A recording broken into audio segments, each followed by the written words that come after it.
This story is not meant to be heard after midnight. Saint Bartholomew slept beneath the kind of moon that turned the sky the color of rusted iron. The valley around it was silent, wrapped in mist so thick it blurred the shape of the earth itself. Only the old chapel bell stood clear against the haze, a black silhouette, still and watchful. Inside the houses, the villagers whispered their prayers. They placed bowls of salt by the doors, burned rosemary in chipped clay bowls, and spoke the same words their ancestors had spoken for generations.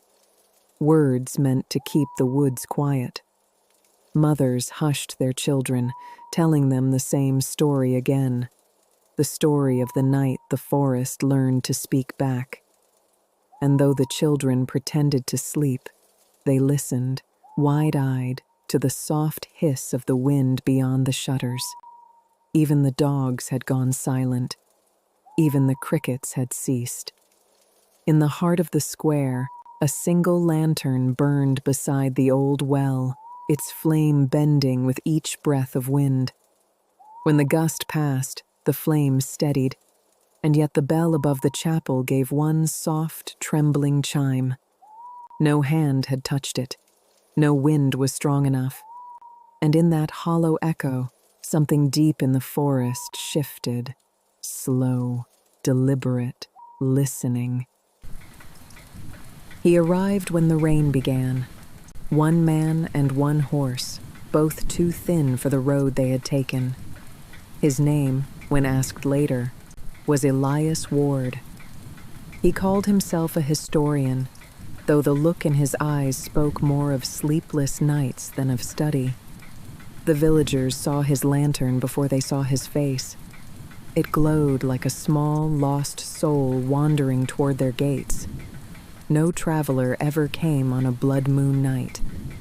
At the inn, he dismounted in silence. The old sign creaked overhead, and a woman's voice whispered through the door before it opened. "You shouldn't be out tonight." Elias smiled, a tired, shallow thing.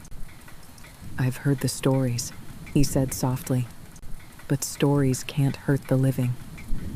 She only stared at him, her hand gripping the frame as thunder rolled above them. "They don't hurt the living," she murmured. "They just decide who stays that way." He stepped inside. The door shut behind him with the weight of a confession, and for a moment the rain outside seemed to stop, as if the village itself were holding its breath for what had just entered. The inn smelled of damp wood and smoke. Elias placed his soaked coat on the chair beside him, his eyes wandering to the fire that barely touched the chill in the air. Behind the counter stood a woman, gray hair tied back, her expression carved by years of silence and loss. "There's no sense in traveling tonight," she said softly, pouring him tea that steamed in the dim light. "Saint Bartholomew doesn't welcome strangers after dark." Elias smiled, the historian's politeness disguising his curiosity. "And yet you've built an inn here. Surely not for ghosts." Her gaze flicked toward the window, where the rain painted streaks of red under the blood moon. "Ghosts don't pay," she whispered, "but they remember." Every year, on nights like this, Elias leaned forward. "You mean the story of the Red Hunt?" The woman froze. The cup in her hand trembled, spilling a drop of tea that hissed against the counter. "That name is not spoken here," she hissed. "Not since the night the priest vanished, and the church bells rang without a hand to pull them." The wind outside howled as if on cue, and the fire dimmed. Elias's eyes lingered on her face, haunted, pale, resolute. He didn't know it then, but she had already decided. She would pray for his soul before dawn. The rain had ceased, but the fog clung to the earth like a memory that refused to die. Elias couldn't sleep. The inn creaked with the restless sounds of a place that wanted to forget its past. He took the lantern and stepped outside. The air was sharp, metallic, almost sweet, the scent of wet iron. Beyond the road, the trees waited. They seemed to sway not with the wind, but with something slower, older. And then he heard it. A murmur, so faint it could have been the breeze, or perhaps words carried from somewhere deep in the woods. Elias. He froze. The flame in his lantern quivered. His heart slowed, not with fear, but fascination. He followed the whisper to the tree line, where he saw, just for a heartbeat, a figure standing between the trunks. A woman, pale, barefoot. Her dress shimmered like frost. She raised her hand toward him, and the air bent, like heat on a mirror. Then she was gone. The only sound left was the bell, one low, mournful toll that rolled from the church tower, though no one had lived there for 20 years. Elias turned back toward the inn, his pulse echoing in his ears. He told himself he imagined her. But the mud on his boots the next morning would tell another story. Morning never truly came to Saint Bartholomew. The light that touched the stones felt thin, hesitant, as if it feared what slept beneath them.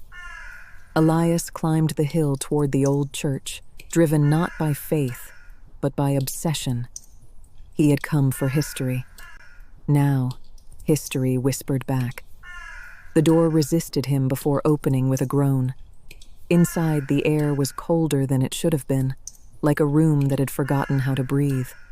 Rows of pews leaned sideways, eaten by time. Candles had melted into pools long ago, and at the altar, carved into the wood, he saw words in Latin: sanguis orat, sanguis audit, blood prays, blood hears. He reached out to trace the carving, and the bell above rang once, a sound too deep, too close. It vibrated through his chest. Dust fell from the rafters. Elias stumbled back, staring up into the dark tower. The rope hung still. He wasn't alone.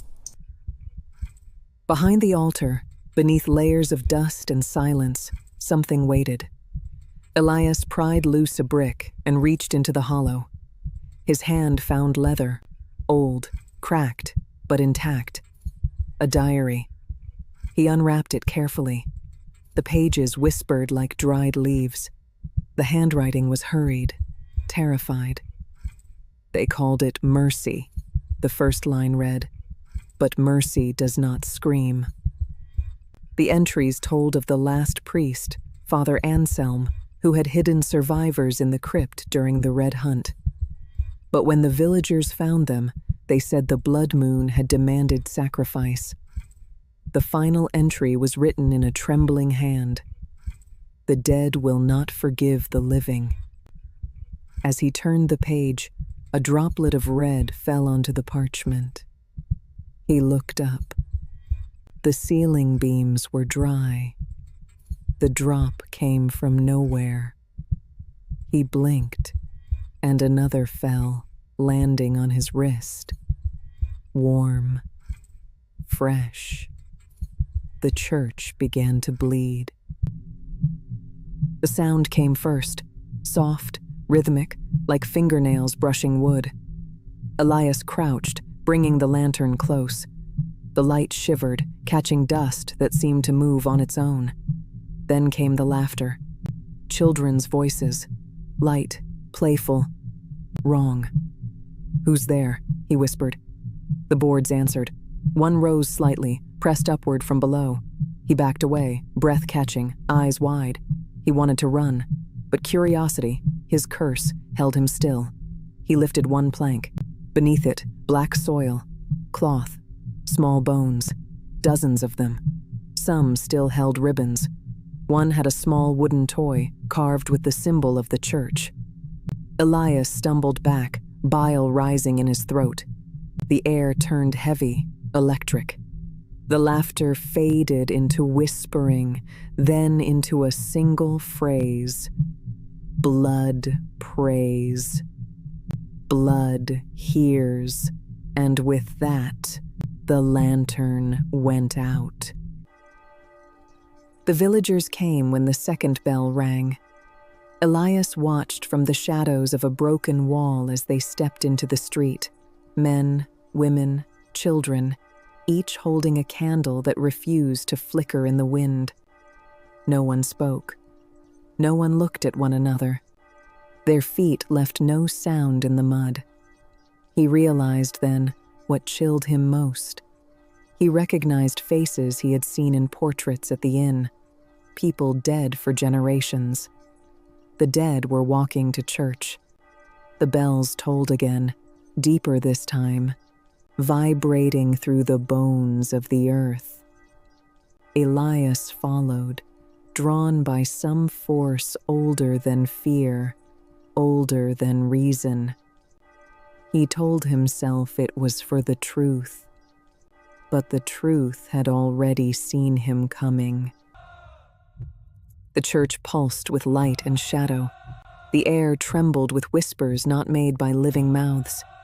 Elias stepped among them, unseen, unbelieved. The villagers' lips moved in perfect unison, chanting the words from the altar. Sanguis orat, sanguis audit, blood prays, blood hears. The circle at their feet began to glow faintly red. The symbol on the altar bled faster, the liquid spiraling across the grooves until it reached the center, where a single name was carved. Elias Ward.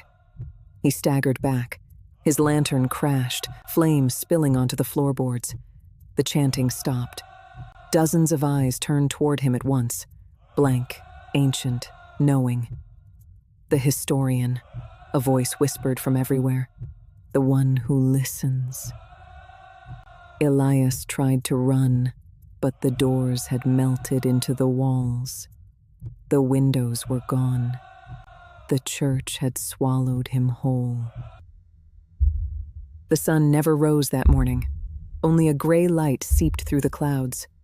The innkeeper found the church empty. No bodies, no smoke. Only the historian's book, open, waiting. On its final page, a new entry had appeared. I understand now. Blood does not die. It only changes hands. The ink glistened like fresh crimson. The innkeeper backed away, whispering a prayer that went unheard. Outside, the fog moved again, slow and deliberate, wrapping the village in silence. And from the hill, the bell tolled once more. Not from rope or wind, but from something breathing beneath the earth. If you're still here, it means it found you too.